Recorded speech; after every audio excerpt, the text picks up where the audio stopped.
Hai, Assalamualaikum dan selamat pagi kepada murid-murid satu wawasan. Bertemu lagi dalam kelas Bahasa Melayu tahun 1 dengan tema Masyarakat Muhibah, Unit 5, Tolong Menolong, Kemahiran Menulis. Standard kandungan kita hari ini ialah 3.2 iaitu menulis perkataan, frasa dan ayat yang bermakna. Standard pembelajaran kita fokus kepada 3.2.1/2 iaitu membina dan menulis frasa. Hari ini kita akan tumpu kepada dua aktiviti iaitu membina dan menulis frasa serta melafazkan pantun. Baik murid-murid, jika ada bersama kamu buku teks, sila buka halaman ataupun muka surat 29. Baik, cikgu akan bacakan perenggan di atas, kemudian kita akan sama-sama membina frasa kata yang bersesuaian dengan gambar di bawah. Jiran yang baik. Keluarga Aileen dan keluarga Prema berjiran. Mereka selalu bantu-membantu.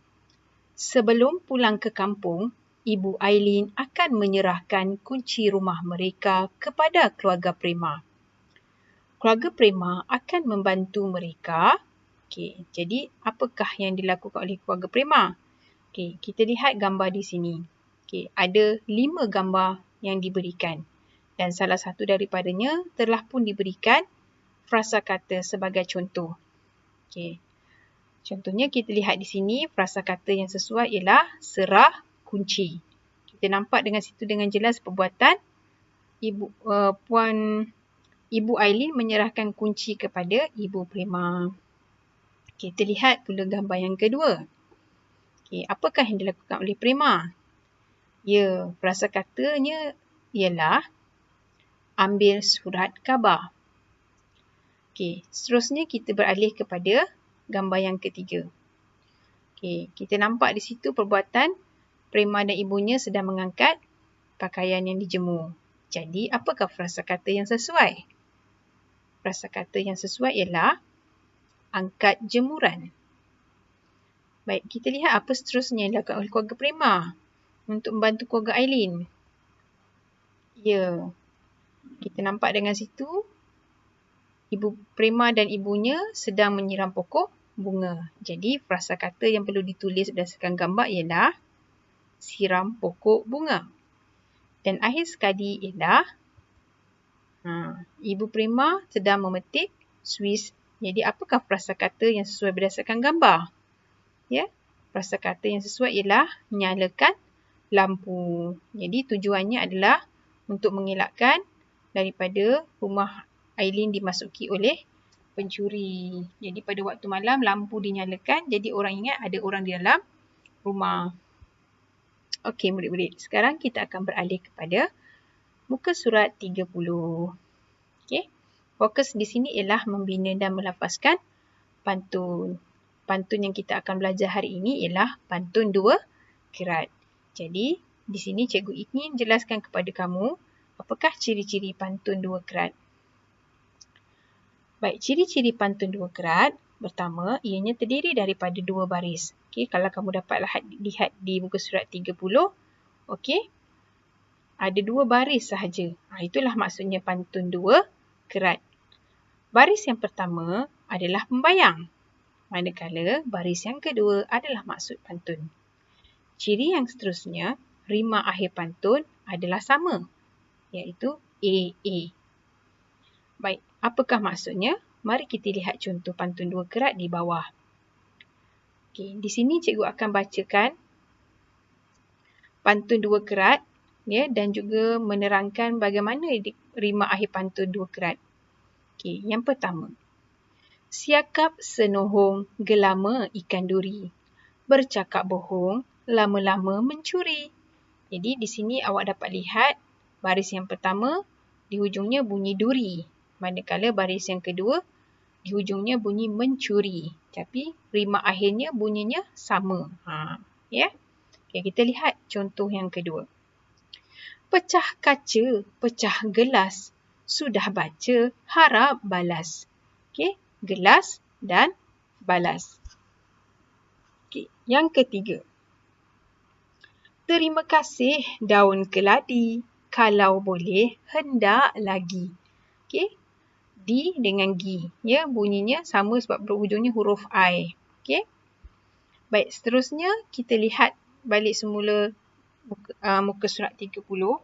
Okey, di sini ada 4 pantun 2 kerat di mana pantun pertama dan kedua tidak ada masalah. Pantun ketiga dan keempat, okey, ada baris yang kosong di situ yang perlu kita lengkapkan. Okey, kita tengok pantun yang pertama. Okey, kita baca sama-sama. Ikan gelama si ikan haruan, pupuk kerjasama, erat perpaduan. Okey, yang kedua. Tangkap kelah dengan joran, rajin-rajinlah membantu jiran. Okey. Ya, kita nampak di sini baris pertama dengan baris kedua sama. Haruan, perpaduan, rimanya. Yang kedua, pantun yang kedua, joran, jiran. Okey, kita tengok yang ketiga. Mengutip batu di Gunung Daik. Okey. Bawahnya tak ada. Tapi kita tengok kat atas ni rima akhir baris pertama Daik. Jadi yang mana satu betul? Belikan Pak Long rambutan seikat ataupun bantu-membantu amalan yang baik. Jadi Daik, seikat atau baik? Ya, jawapannya ialah bantu-membantu amalan yang baik. Okey. Yang kedua, baris atas tidak diberikan. Okey, tapi baris bawah diberikan iaitu tolong-menolong membawa berkat. Jadi, rima di atas ni mesti sama. Kat juga. Jadi, jawapannya belikan Pak Long rambutan seikat, tolong-menolong membawa berkat. Begitulah murid-murid bagaimana caranya untuk kita membina pantun 2 kerat, iaitu kita pastikan baris pertama dan baris kedua mempunyai rima yang sama. Dan seterusnya kita kena tahu bagaimana untuk melafazkan pantun 2 kerat dengan betul dan intonasi yang sesuai. Okey, baik. Selesai kita aktiviti dalam buku teks, seterusnya kita akan beralih kepada aktiviti latihan, iaitu merujuk kepada buku aktiviti jilid 1, muka surat 32, 33 dan 34. Okey, kita lihat 32. Muka surat 32 dahulu. Okey. Padankan frasa dengan gambar. Okey, cikgu bacakan. Rina suka akan kucing. Dia sering membantu jirannya menjaga kucing kesayangan mereka. Dia selalu, di sini ada 4 frasa dan 4 gambar. Jadi kita kena sesuaikan frasa dengan gambar. Frasa yang pertama. Memandikan kucing. Okey, di manakah gambar frasa memandikan kucing? Ya, gambar yang kedua. Okey, kita lihat frasa yang kedua. Bermain dengan kucing. Okey, manakah gambar bermain dengan kucing? Ya, gambar yang keempat. Seterusnya, frasa yang ketiga, mencuci sangkar. Okey, manakah gambar mencuci sangkar? Ya, padanannya ialah gambar yang pertama. Dan frasa yang keempat, memberikan makanan. Okey, jadi padanannya ialah gambar yang ketiga. Okey, baik. Selesai latihan muka surat 32, kita beralih ke muka surat 33. Okey, sama juga. Kita akan membina dan menulis frasa berdasarkan gambar.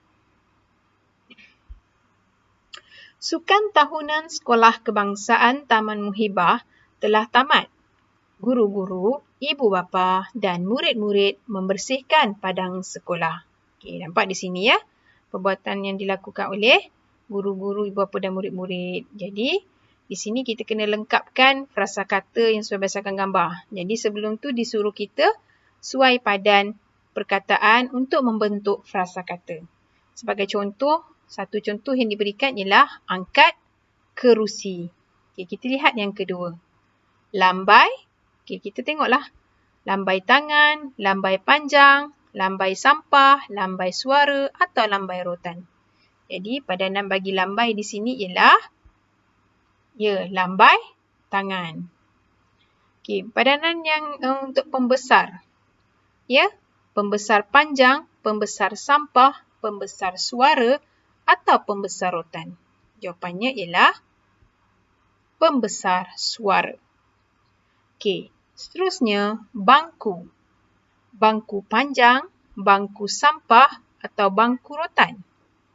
Jawapannya ialah bangku panjang. Okey, gelung. Gelung sampah atau gelung rotan. So, prasakata yang betul ialah gelung rotan. Dan akhir sekali, padanan bagi kutip ialah kutip sampah. Okay, setelah kita sesuaikan, sekarang kita akan tulis di dalam kotak berdasarkan gambar. Okay, nombor 1 dah pun ditulis kat sini, iaitu angkat kerusi. Okay, so yang kedua kita merujuk pada gambar yang di sini. Jawapannya ialah lambai tangan. Okay, yang ketiga, apa yang dipegang oleh budak lelaki? Pembesar suara. Yang keempat merujuk kepada objek di sini, iaitu bangku panjang. Yang kelima, gelung rotan. Dan akhir sekali ialah kutip sampah. Okey, baik. Seterusnya kita beralih kepada muka surat 34. Okey, lengkapkan pantun dengan perkataan yang sesuai. Okey, ada 4 perkataan. Pekan, gembira, mesra dan cendawan. Okey, ada 4 pantun di sini. Salah satunya telah pun diberikan jawapan sebagai contoh. Jadi kita perlu lengkapkan 3 sahaja. Okey, kita tengok pantun yang pertama. Menjala patin di Tanjung Ara, rakyat prihatin, hidup gembira. Okey, jadi di sini pun kita nampak ra. So, gembira kat sini dah selesai. Okay, tinggal 3 saja yang kita perlu masukkan. Kita lihat pantun yang kedua. Membeli layang-layang di tempat kosong. Sayang menyayang, kita amalkan. Jadi kita tengok kat sini kan. Yang mana satu ada kan? Jawapannya ialah pekan. Cuba kita baca balik. Membeli layang-layang di pekan. Sayang menyayang, kita amalkan. Okay. Yang ketiga. Letak cawan di atas para, layan kawan dengan, hujungnya ialah ra. Ada 2, gembira dan mesra. Yang mana satu? Gembira sudah pun tuliskan di sini. Jadi, sudah pastilah jawapannya mesra. Kita baca semula. Letak cawan di atas para, layan kawan dengan mesra. Dan akhir sekali, tinggal satu saja pilihan jawapan kita ialah cendawan. Jadi kita baca. Sama tak rima dia? Di atas titi tumbuh cendawan, senang hati bantu kawan. Sama kan? Cendawan dan kawan. Jadi awak masukkan jawapan dalam pantun dan pastikan rima pantun baris pertama dan baris kedua itu adalah sama. Baiklah murid-murid, itu saja latihan yang perlu awak selesaikan di dalam buku aktiviti. Okey, sebagai tugasan tambahan, ada 2 tugasan yang perlu awak selesaikan. Pertama, cikgu mahu awak baca dan lafazkan pantun 2 kerat dengan sebutan dan intonasi yang betul. Kemudian jangan lupa buat rakaman pantun dan hantarkan kepada cikgu. Tugasan yang kedua, cikgu mahu awak siapkan aktiviti latihan di dalam buku tulis Bahasa Melayu 3 atau cikgu tulis BM3, di mana dalam itu telah pun cikgu tampalkan lembaran dan hanya awak perlu selesaikan. Kemudian setelah siap, cikgu mohon supaya kamu ambil gambar dan turn in melalui GC ataupun terus hantar kepada WhatsApp cikgu. Baik, itulah sahaja pelajaran kita untuk hari ini dan kita berjumpa lagi dalam kelas yang akan datang.